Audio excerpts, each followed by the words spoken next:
Bienvenidos a un nuevo episodio aquí en Silogogía Podcast. Por aquí, Andrés Rufino. Por aquí, soy Franklin Zorrilla. ¿Cómo están? Es una pregunta interesante esa porque estamos fuera de práctica, ¿viste? Retomemos. Ya, ya se me olvidó hasta hablar.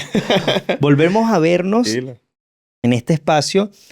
Agradecido a las personas que han seguido el podcast de cerca y que nos han escrito y por lo menos a mí me dijeron como que les gustaría que si lo cogía arrancara de nuevo, empezara de nuevo y aunque hemos tenido unos cambios importantes y unas reestructuraciones y reuniones y un montón de sensaciones, siento que volvimos a arrancar desde esta forma nuevamente. Sí, vale, yo creo que lo más bonito de esto es que sigue el proyecto. Como ya todos se dieron cuenta en el último episodio, pues cambia el equipo. Nos va canga, pero eso nos lleva también a un proceso de transformación, como lo es la mente humana. Como es la mente humana y esta transformación como para comentarles un breve lo que puede venir si es que se viene un Silogogía, no sé si 2.0, porque esta sería como la cuarta temporada. Más o menos. Una cuarta temporada. Sí, esto marca un antes y un después, así que esta es una cuarta temporada. Una cuarta Y, temporada. y lo más interesante de esto es que venimos con cambios y parte de eso tiene que ver con la manera en cómo nos hemos relacionado con el podcast. Eso nos lleva a mostrarles y que ahora vamos a estar compartiendo con estructura, con segmentos, con tipos de episodios diferentes. Eso me encanta. Aparte de tipos de episodios, la gente se va a quedar así como, ¿qué tipo de episodio? Bueno, lo irán viendo en el transcurso del tiempo. Está bueno el jugo de uva. y, y bueno, en los tipos de episodios que se vienen, este le podemos llamar como un episodio tradicional. Yo creo que puede estar relacionado con algo así, más abierto, Claro. pero también aquí vamos a estar mostrando el cambio que no tiene que ver con el cómo siempre nos íbamos por las ramas, el cómo también a veces hasta transformábamos conceptos y claro, manteniendo igual la esencia de lo que somos y de quiénes somos nosotros. Totalmente. Y es por eso que, bueno, para mencionarlo brevemente, se vienen episodios en donde van a mandar las preguntas, se vienen episodios en donde va a mandar el invitado. Se vienen episodios de entrevistas candelas, pero obviamente bajo la concepción de explorar y de conocer cómo otras personas pueden influir en la sociedad. Y por supuesto los episodios especiales que, bueno, ya vendrán en su momento. Así que bueno, esto es... Si lo cogía podcast, bienvenidos. Ahora sí, el episodio de hoy es interesante porque vamos a hablar de algo que en verdad a mí me hizo pensar, no angustiarme, pero sí me hizo pensar mucho en cómo hay ciclos sociales que se repiten y hay un ciclo social importante que es la guerra y la paz. Como que la sociedad a veces va en guerra, crisis, paz, y me refiero específicamente a Israel eh, en guerra con Irán. Y qué interesante esto que nosotros siempre como especie hemos buscado la paz a través de la guerra. De hecho, uno de los comentarios también de Trump está relacionado a eso. Y al punto en que, eh, ¿cómo podemos nosotros buscar la manera más conciliatoria de llevar algo? Y qué paradójico que es a través de, de la muerte, de la confrontación, del daño humano. Y es súper paradójico ahora que lo pienso porque esto me hace pensar que tal vez los países más pacíficos de seguramente tienen un pasado bastante oscuro y hostil, porque bueno, uno nunca se imaginaría una guerra ahora en Alemania, pero si vamos al pasado, fue el país más bélico que existió en el siglo XX. Entonces, qué interesante como esa frase nos pone a prueba en esa dicotomía de paz y guerra y cómo a veces los tiempos de guerra supuestamente buscan la paz o el cese de conflicto. Y bueno, más allá de ser especialistas nosotros en qué pasó en Israel o qué pasó en Irán o por qué Irán tomó esta postura, por qué Israel toma esta postura, a nosotros nos interesa desde quienes somos conocer este impacto en la vida de las personas. ¿Cómo impacta esto en nuestra psique, en nuestras emociones? Sí, no somos expertos en la materia económica, política, social, tampoco histórica, porque sabemos que esto viene de hace más de 50 años aproximadamente. Pero por otra parte, donde nosotros queremos focalizar esto es, de cierta forma, cómo la especie siempre ha vivido a través de estos puntos de inflexión a nivel social y generacional, porque también con esto como es histórico, antes eran batallas, eran guerras, y tenían que ver mucho con el colonizar, con la conquista, con el poder, y ahora, si bien tiene que ver también con eso, porque sigue habiendo una especie de colonización, el periodo es otro, el contexto es diferente y hoy en día, debido a la tecnología, también eso nos permite ver en tiempo real el cómo funciona y el cómo se gestionan las guerras. Dijiste algo importante y es que nos permite ver en tiempo real y yo digo que claro, en esta época del mundo todo es tan inmediato que de seguro uno está conectado con algo sin estar allá. Es decir, como las personas que no habitan Israel, que no habitan Irán, que no están en ese conflicto entre Medio Oriente, cómo podemos sentir y empatizar a través de una noticia, un video, una forma, y esto nos dice cómo las redes sociales nos pueden suministrar una información, ya sea que sea verdad o mentira, ¿no? Porque ya desde el primer momento que yo me enteré que China tiene otra red social, yo digo, wow, ellos tienen otro acceso a la verdad, ellos tienen otro acceso a la realidad, pero las personas que estamos afuera del conflicto, físicamente, porque hay personas que eh, son judías, hay personas que son pro-Palestina, hay personas que apoyan la postura de Irán, hay personas que apoyan a Estados Unidos. Estando fuera de esa burbuja, ¿cómo igual se ven afectadas? ¿Cómo su salud se ve, su salud mental se ve afectada en este conflicto? Y yo diría como que no nos sorprenda, que no nos sorprenda cómo nos duele cuando entre nuestra misma especie hay genocidios, hay guerra, hay muertes, porque es parte de entender la muerte, pero también siento que es algo como más primario, como, wow, hay gente que se está muriendo. Y había una frase que leí, que la voy a compartir ahora, que decía, la primera víctima de la guerra es la verdad y la segunda es la empatía. Coño, mano, ¿dónde la leíste? ChatGPT. No, pero está intenso. La intensa. Yo me acordé de ti de esa frase. ¿Qué piensas de esa frase? Cuando lo dijiste, Mm. justo como que me conecté con el arraigo nuestro, Mm. porque esto también es importante ponerlo en contexto. A pesar de que en Venezuela no se está viviendo una guerra desde el impacto genocida, ahí hay algo muy cercano al genocidio Claro, y a las consecuencias y también a lo que es cuando estás viviendo en un estado de supervivencia. claro. ¿Ves? El cómo la sociedad y el cómo las personas activan su estado de supervivencia y que eso los puede llevar incluso a transgredir normas sociales, morales y hasta soc- socioafectivas, weón. Cuando de repente las personas tienen que dejar a otras porque yo tengo que sobrevivir.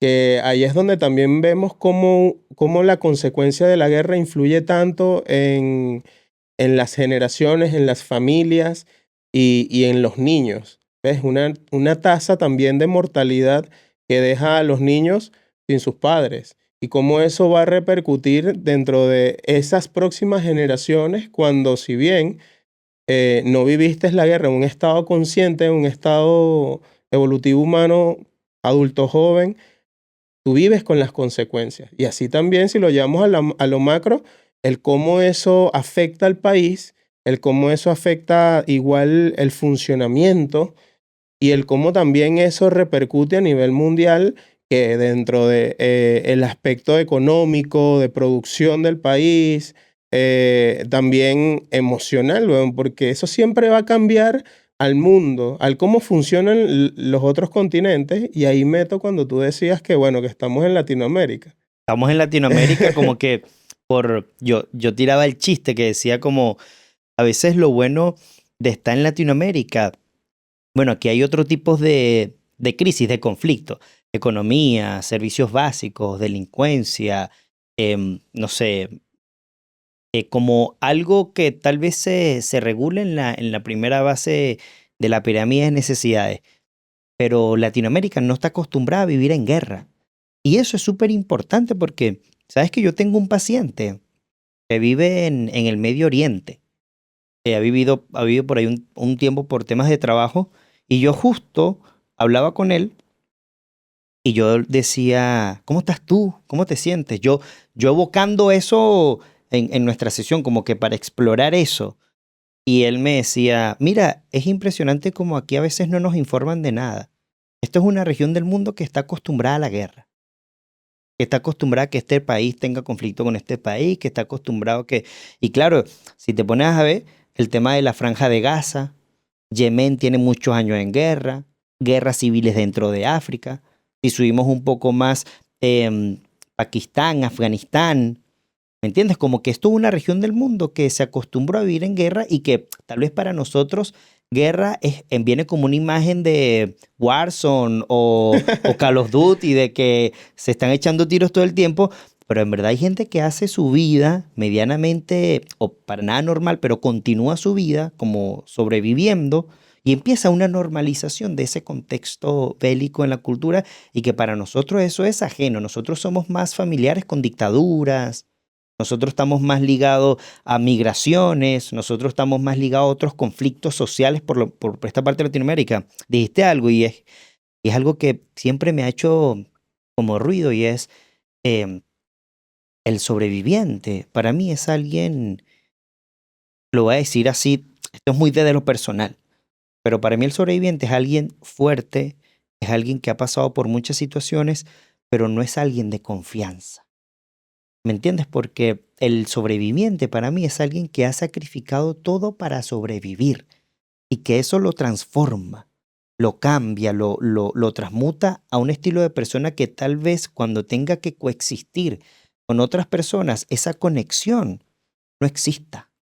Y esto lo digo en villanos, en series que he visto, o en consecuencias de la guerra. Y yo digo, wow, esta es una persona que claro, sobrevive. Es así como que sobreviví, pero ¿a qué costo, no? Como a qué costo sobreviví. Como que está... Y que siento que una guerra deja muchos fallecidos, muertos, pero deja muchos sobrevivientes también. Mm. ¿Y qué opinas cuando eh, de repente, qué opinas con que la manera en cómo uno también busca sobrevivir también tiene que ver con la capacidad adaptativa? Claro, sí, yo siento que adaptarse implica perder y ganar. Como yo veo el adaptarse como una balanza que está buscando su punto medio. Y que, y que a veces el adaptar es, llegué a mi punto medio, pero pasa otra cosa y vuelve el desequilibrio. En términos humanos, la adaptación lleva a la persona a tocar sus límites, conocidos, no conocidos. Es como, en estos días me llegó otro paciente, me llegó otro paciente que me dijo, me fui a vivir un año a Estados Unidos, nunca había aprendido tanto. Su proceso de adaptación a vivir en un lugar que desconocía, donde no hablaba el mismo idioma, donde no tenía su círculo de seguridad, lo llevó al mismo a ser capaz de cuidarse, cosa que nunca había hecho, en pro a esa adaptación, ¿no? En pro a esa adaptación y que yo siento que la adaptación también tiene que ver con la inteligencia de la persona. Hay muchos conceptos de inteligencia. El que más me gusta a mí es como la capacidad que tiene un individuo para adaptarse a su entorno y utilizarlo en beneficio a él. Ese concepto de inteligencia a mí me gusta. Ok. Pero dicho esto, yo te quería hacer una pregunta y es como, em, ¿quién crees tú que tal vez sea la población o a qué nivel puede afectar la población una guerra entre civiles, entre niños, entre soldados o personas que no están en la guerra? Como, don- si tú tuvieras que escoger una de esas cuatro, esos sectores, ¿cuál preferirías estar? Eh, No, en ninguno. de espectador en En Latinoamérica. Latinoamérica. Creo que estaría en el rol médico, se podría decir, porque también está esta contingencia que activa también el mundo, por así decirlo, eh, de manera interventiva, ejerciendo mi profesión, siendo un psicólogo interventivo o preventivo o em, de primeros auxilios psicológicos, aunque en esos estados a ti te pueden mandar por algo, pero vas a terminar haciendo muchas cosas, ¿no?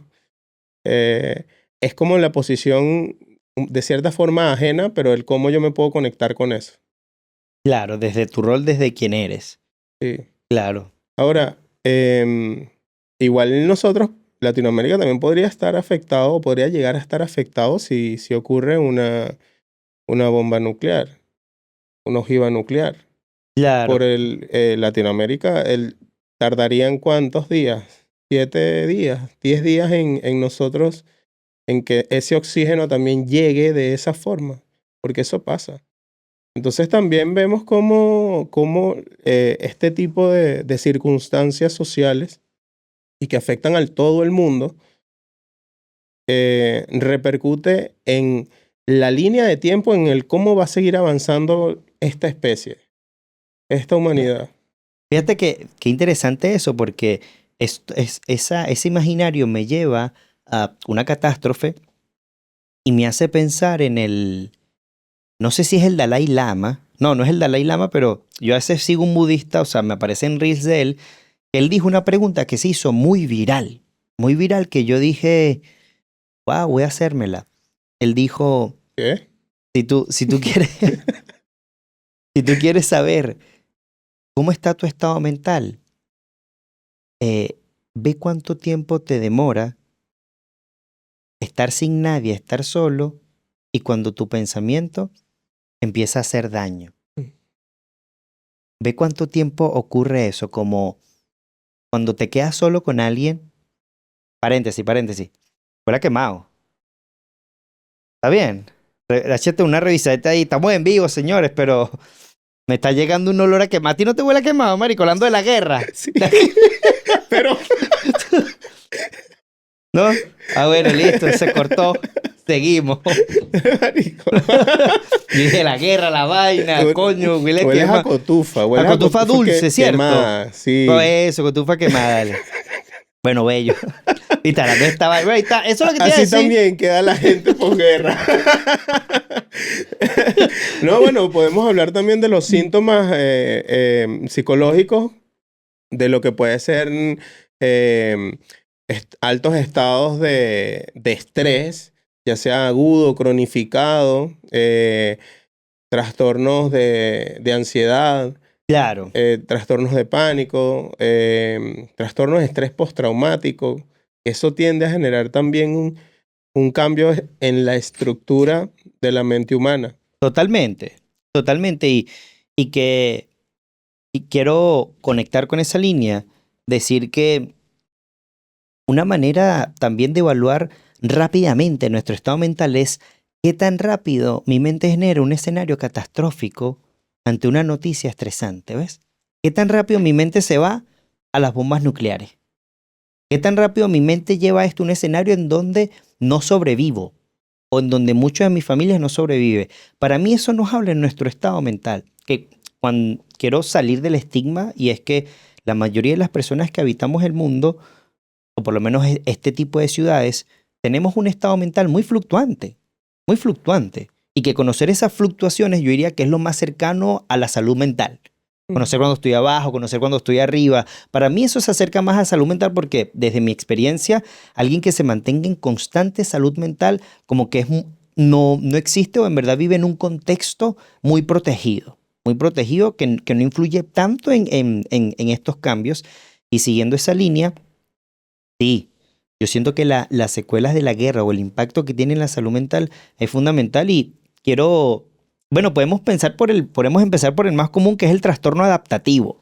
Mm. Ese es el más común y yo siento que es uno de los que más se diagnostica, por lo menos uno de los que yo más veo en mi consulta y en el sistema público también. Y este estado adaptativo es súper interesante porque tiene como un tiempo.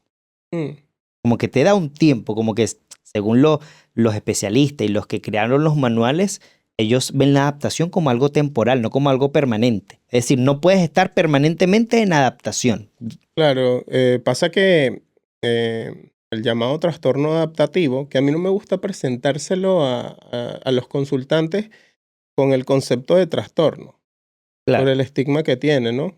Y el peso o la relación que que puede llegar a tener este concepto con otros trastornos de repente más severos. Eh, Le explico, pero se los presento también como un estado adaptativo, más allá del nombre, en el que no solamente tu cerebro genera cambios, ¿ya? Ya sea desde la ansiedad o desde lo anímico relacionado a la depresión y síntomas incluso relacionados a la depresión como la ansiedad, eh, pero desde ahí, desde ese sistema de amenaza en que te activa, eso debe tener una temporalidad, debe tener un tiempo, porque ahí entonces estos síntomas van a empezar a cronificarse y cuando se cronifican ya podemos estar hablando de otras patologías. Y claro, esto tiene que ver mucho desde el día a día ante cambios, ante situaciones que me llevan a yo tener que adaptarme, indiferentemente del contexto, ¿no? Pero que en este caso estamos hablando de la guerra.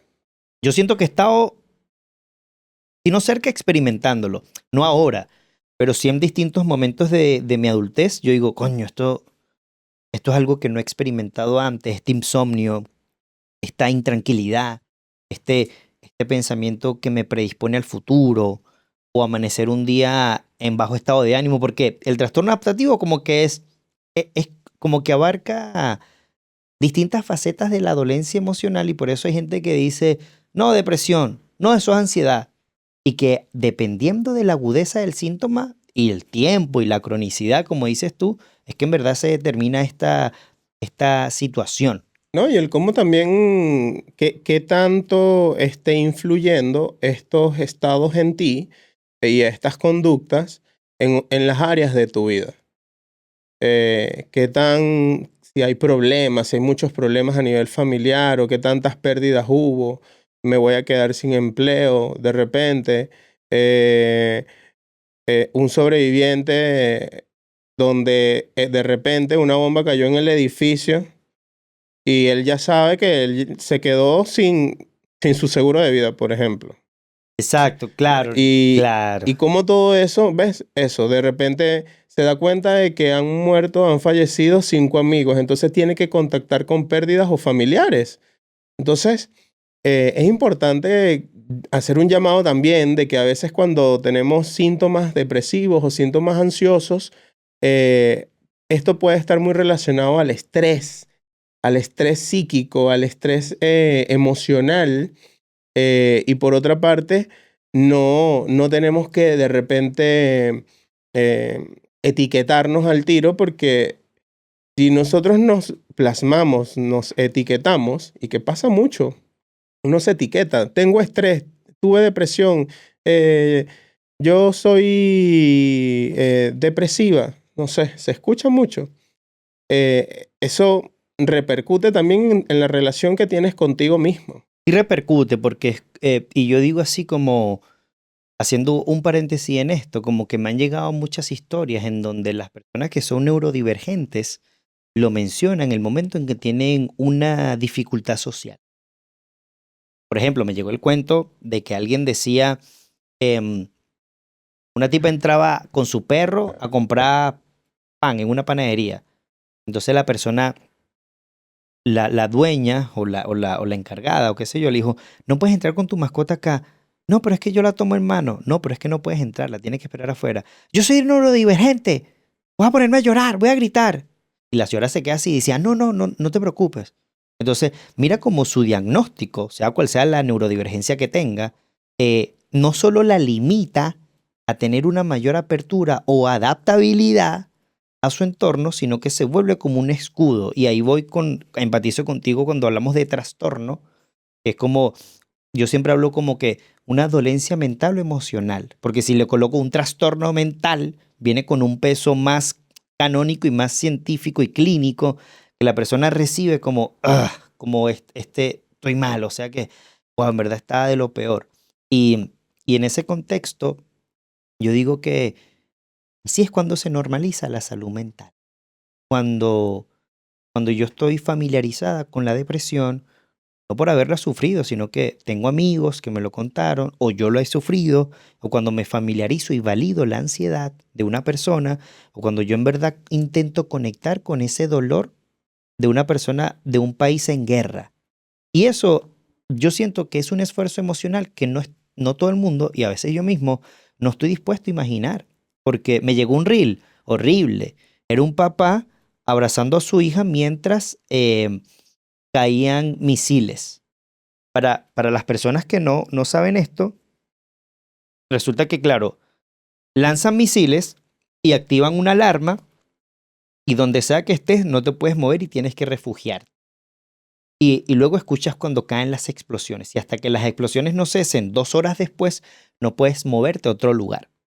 Entonces, en ese sentido aparecía el video de este papá que sostenía a su hija y la hija desamparada llorando y el papá serio mirando el techo para ver si esto se cae, si no se cae, qué voy a hacer, qué no voy a hacer, pero el papá contenido, el papá demostrando ese rol de protección y que la hija, yo diría que tenía máximo 4 años, 5 años, desbordada emocionalmente. Y yo digo, wow, qué escena tan triste de que un padre no pueda hacer más que simplemente abrazar a su hija y prepararse para lo peor. Y lo que es perturbador también, muchas personas tienen un estado mental similar a prepararse con lo peor sin habitar en un lugar donde están pasando lo peor. ¿Ves? Como que ahí donde dice, cuida tu mente, que tu mente puede hacerte sentir que estás en guerra con el mundo sin estar en una guerra. Mm. Claro, pero también yo estaba pensando en esto hace rato y es que de repente quítale el tipo de situación, ¿no? Quítale este evento canónico, que es lo que viene siendo una guerra, y, y lleva como el estado de supervivencia en el que las personas tienen que adaptarse debido al ritmo de vida. Entonces es como la relación que le busco como para también tener presente esto, porque Claro, a veces vivimos en una sociedad muy exigente y lo que digo también lo podemos relacionar incluso con el tema de que eh, situación Venezuela, nosotros migración, ¿ves? Esa capacidad adaptativa y también todo lo que tú tienes que sacrificar por una parte, pero más allá es la pérdida que hay detrás de eso. Que si vemos en una guerra también hay pérdidas, migración, duelos sin poder llegar a resolver, estrés postraumático, porque el migrante también vive eso, ejemplo, y el que está allá también. Eh, y de repente ahora podemos ver si relacionamos eso con el ritmo de vida de Chile. Pues, un fenómeno diferente y que desde ahí mira también cómo aquí la depresión influye mucho en el cotidiano de la sociedad de Chile. claro, cómo modifica la cultura, La ansiedad. cómo la ansiedad, cómo se empieza. Claro, y ahí es donde digo,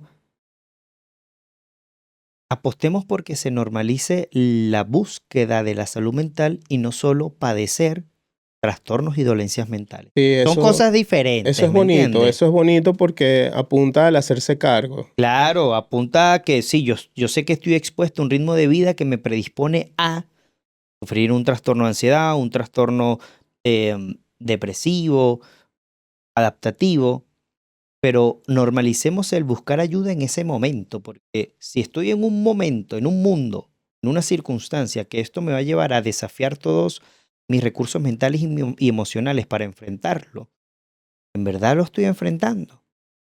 En verdad soy responsable de este cuidado hacia mí.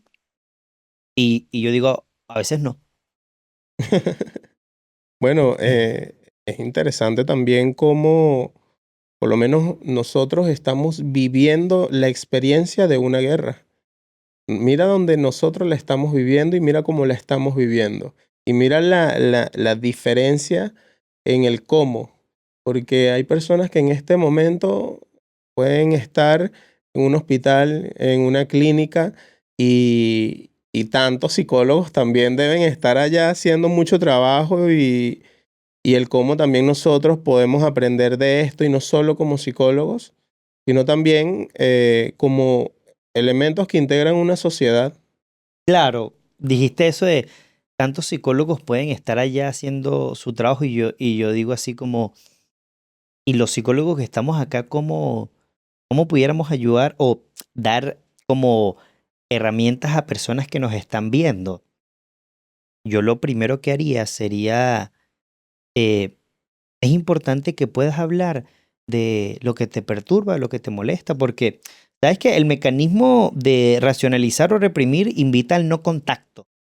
Es decir, yo lo primero que apuesto en algún sentido es, wow, limitemos las noticias que vemos.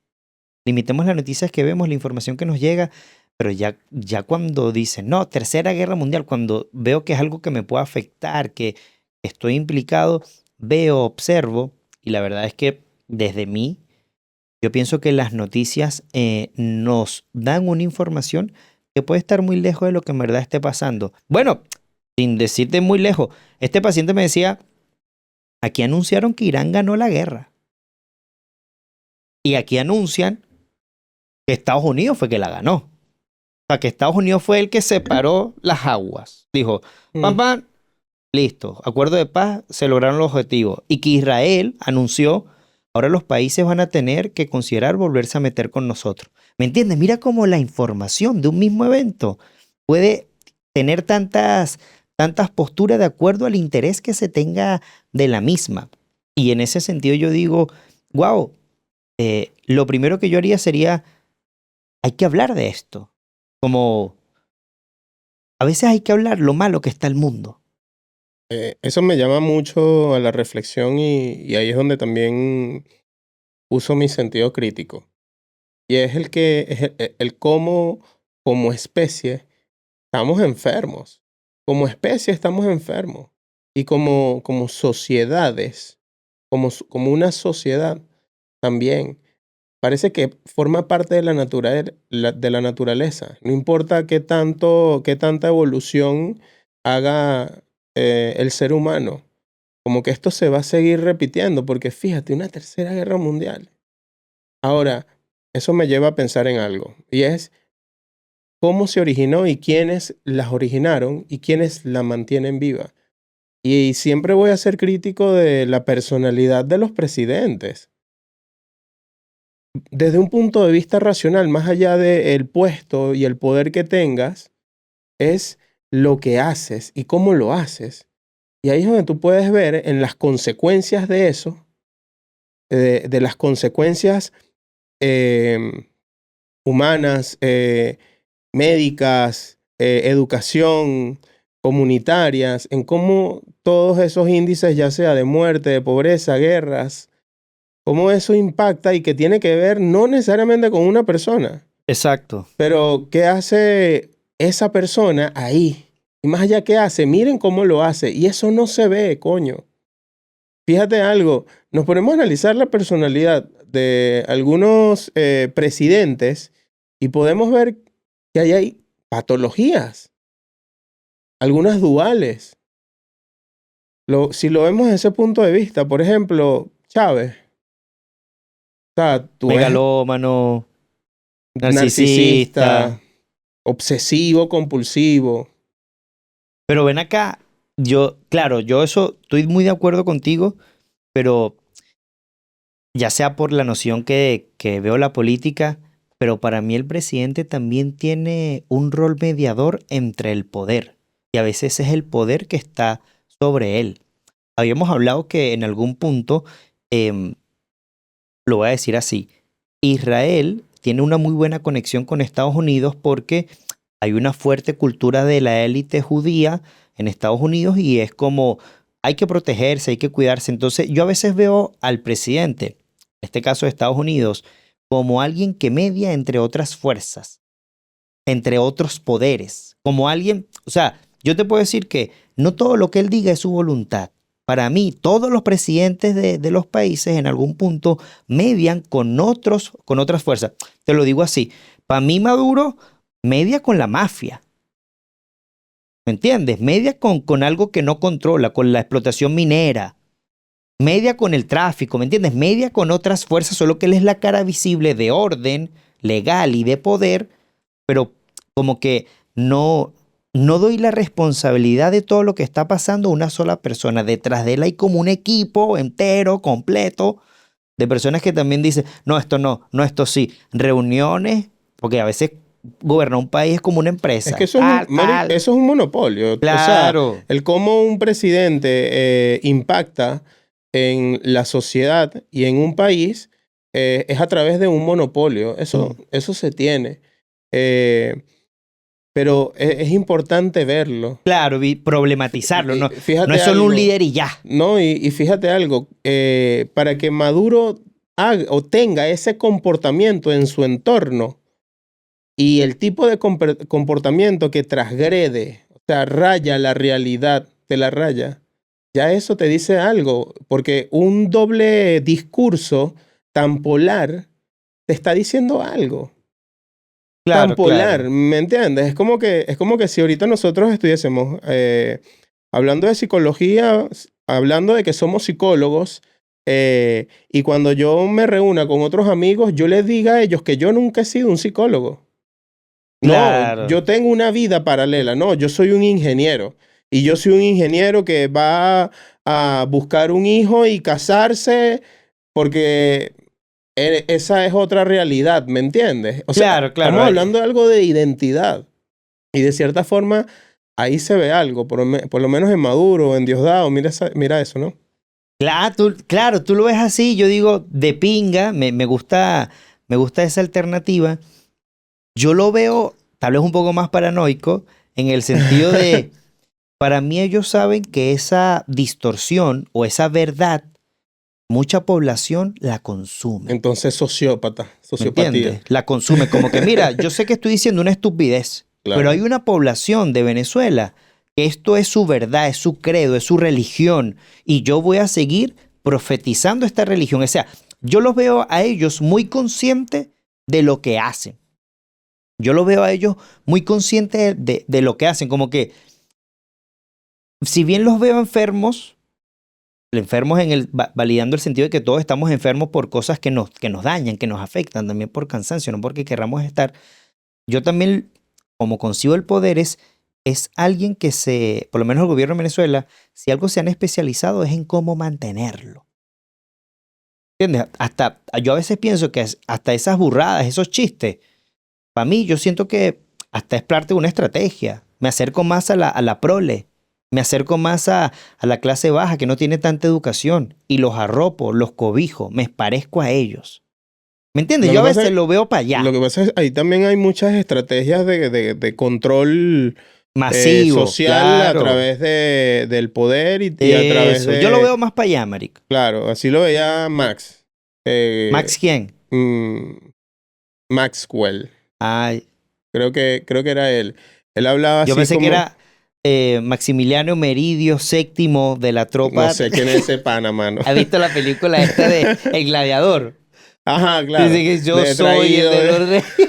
Tiene como 8 nombres. No, pero creo que era Maxwell, Ajá. que él hablaba de los comportamientos sociales y del cómo siempre se buscaba una entidad. Yo lo veo así, Ahí hay marico. una relación que incluso él asocia con el tema de Jesús, y después viene y te busca esto. Y relacionándolo con la guerra, fíjate que siempre una entidad busca la paz. Y proteger a los Y míos y que eso cuidar a los míos. influye que la paz tenga su contraparte, ¿no? Y consecuencias a nivel generacional, que era lo que te decía hace rato. Cómo eso también influye en la historia y cómo eso también influye en el comportamiento humano. Porque mira Alemania y mira cómo es. Es un país muy enfocado en la salud, es un país enfocado en el crecimiento cultural, social, es un país desarrollado. turístico de paso, así como que la M- gente va a turistear, quiero ir a Mira Alemania. lo que pasa también posterior a las guerras, desde ese punto de vista positivo. Mira Japón, ¿ves? Mira Europa. Mira Europa, que en Europa muchos países sufrieron Primera y Segunda Guerra Mundial. Y deben tener, y tienen sus crisis sociales, sus crisis económicas, pero estamos hablando del primer mundo.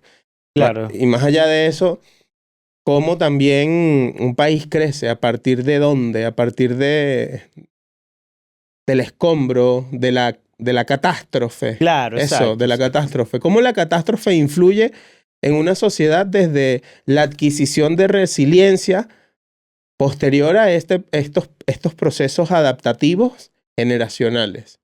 Sabes que hay teorías sociales que estipulan que los ciclos de destrucción y creación son necesarios para que una sociedad vaya evolucionando en base a los estudios que se han hecho, porque eh, no es la primera vez que esto es lo perturbador, ¿no? Como que uno pensaría que las guerras se van a acabar y resulta que las guerras se han vuelto una manera de ser civilización. La guerra se ha vuelto una manera de esparcir un dominio, mantener una hegemonía y en base a este control temporal viene cierto progreso. Llamemos progreso como la capacidad de seguir una ideología, una idea y que eso beneficie a muchas personas. Porque tal vez los colonos, me voy para atrás en la historia, los colonos decían, venimos a traerles la civilización, pero los indígenas decían, marico, nos estás matando, estábamos tranquilos sin ti. Mm. ¿Ves? Entonces, como que hay teorías que dicen que este proceso de destrucción y creación es parte de lo que significa cimentar una civilización y que, claro, Europa vendría siendo el mundo antiguo porque ellos a nivel de conflicto y civilización nos llevan muchos años. ¿Entiendes? Muchos, muchos años nos llevan, marico. Es como ellos ya se caían a coñazo cuando nosotros estábamos interpretando al sol. Así, bueno, ellos ya tenían la pólvora cuando nosotros estábamos rezándole a la diosa de la agricultura. Mm. ¿Me entiendes? Como que ellos llevan mucho, mucho tiempo en este ciclo de civilización y ahí es donde yo digo que cuando se me olvida algo intento retomarlo, pero no puedo. Bueno, estamos en este proceso de transformación, como seguíamos Claro, diciendo. estamos transformándonos. Entonces, yo digo que no, no estoy de acuerdo con la guerra, no estoy de acuerdo con la guerra, pero al mismo tiempo hay una desesperanza en mí que es como inevitable. Porque fíjate esto, el último país que recibió bombas atómicas fue el primero. ¿Entiendes? Nadie más ha recibido una bomba atómica. Japón recibió las dos. Y ningún otro país ha recibido una bomba atómica. Y qué interesante que mi pensamiento diga Tercera Guerra Mundial, como ya conocieron la energía nuclear, las armas nucleares, van a explotar a todo el mundo. Y yo digo, hay películas que alimentan ese imaginario, que por cierto va a salir la segunda temporada de una película que estoy viendo, una serie que estoy viendo en Prime, que habla de un mundo posapocalíptico. De hecho, eso ya se volvió un estilo de literatura, un estilo de cinematografía, el Mm. posapocalíptico, lo que viene después. Y resulta que el país que ha recibido esa bomba nunca se volvió así. Fue todo lo contrario. Japón, ¡bum! Entonces yo digo, tengamos cuidado en las creencias que reforzamos también, como que si me preguntas a mí, yo siento que una manera de cuidar nuestra salud mental en un contexto de guerra, ya sea estando en el país en guerra o estando en un país lejano, es qué pensamiento me acompaña. ¿Será que mi pensamiento está lejano de la realidad?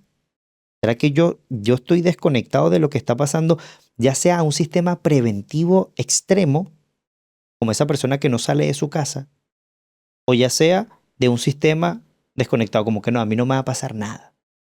Como que Mm. eso es como una invitación que hago para preservar la salud mental, como mantengamos un pie en lo que nos pasa, no en lo que pasa en el mundo, en lo que nos pasa, lo que nos está pasando a nosotros como persona individual. Claro. Yo creo que una manera para abordar esto, al menos desde la posición en la que nosotros estamos, sin tener en consideración de que de las personas que puedan estar en Latinoamérica con arraigo en aquellos países. Eh, pero a veces evitar tanta información o tanta desinformación es un método práctico para nosotros también reducir esos prolongados estados de estrés que nos pueda haber algo, porque ya de por sí tenemos el ritmo de vida que tenemos. eh, y por otra parte, es también algo que se puede hacer porque esto importa y es buscar también centros de donación que transporten consumos para allá o insumos para allá. Claro, el contribuir. Claro, el poder aportar desde donde estés. Mm, Eso mm. desde la empatía y desde el cómo esa empatía te puede llevar, te puede movilizar a cierto aporte. Por ejemplo, nosotros lo hacemos con los venezolanos. Ya sea estando aquí en Chile o ya sea estando ellos en Venezuela desde la distancia, pero nosotros lo hacemos, ¿no? Y por otra parte, siempre, como tú decías también hace rato, desahogarnos, buscar la manera también de soltar esto, porque no necesariamente tenemos que estar experimentando en primera persona la guerra, porque de cierta forma aquí también ocurre algo, ya sea desde las consecuencias de ese continente y de esos países, en el impacto económico, social, a nivel mundial y el cómo eso va a influir en tu país, en la moneda, en los recursos y cómo eso también te lleva a ti a tener que eh, readaptarte ante las diferentes contingencias que se puedan prestar, como lo que es el tema de el alta de precio en las cosas. Claro. Esos cambios, la devaluación de una moneda, Mm. eh, la ausencia de algo, de un insumo básico. ¿Ves? Fíjate cómo en Rusia, Ucrania, conforme a eso, también empezó a haber una ola migratoria. Así es. Y por otra parte, cómo también cambia el estado de ciertos productos básicos, como el aceite. Así es, tal cual. Pero el punto es este, ¿no? Poder aportar y poder también hacerse cargo de uno ante la manera en cómo influye esto en nosotros, porque igual va a influir de cierta forma. Marico, y estoy muy de acuerdo contigo porque es como que em, muchos bloqueamos el qué puedo sentir si empatizo con esa realidad y tal vez eso me genere malestar con la mía. Como, ¿cómo es posible que me queje tanto si hay gente que la está pasando mal? ¿O cómo es posible que yo no encuentre solución a algo tan simple si ni siquiera estoy en un país en guerra? A veces nuestro autodiálogo puede generarnos pensamientos de autocastigo o a una especie de autoflagelación mental de lo mal, la peor persona que soy por no sentirme bien con lo que tengo. Y Mm, qué interesante eso porque es como que me estoy comparando con un escenario catastrófico y me estoy viendo eh, desde el castigo y la autoexigencia. Dijiste algo que es contribuir y yo digo, es importante que uno, y esto es lo interesante, ¿no? Como que entra algo en mí y cómo lo proceso. Me genera dolor, rabia, frustración, sí, válido. Me genera reflexión, cambio, me genera una acción en mi vida.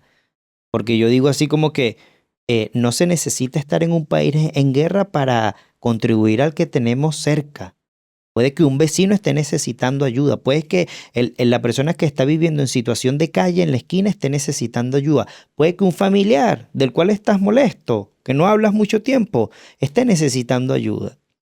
Entonces ahí vemos cómo esta situación de guerra puede hacerme a mí movilizarme emocionalmente para materializar algo en concreto. Y eso es algo que yo invito a pensar, como que por eso tal vez, por eso es bueno ir al psicólogo, marico, porque uno le da espacio,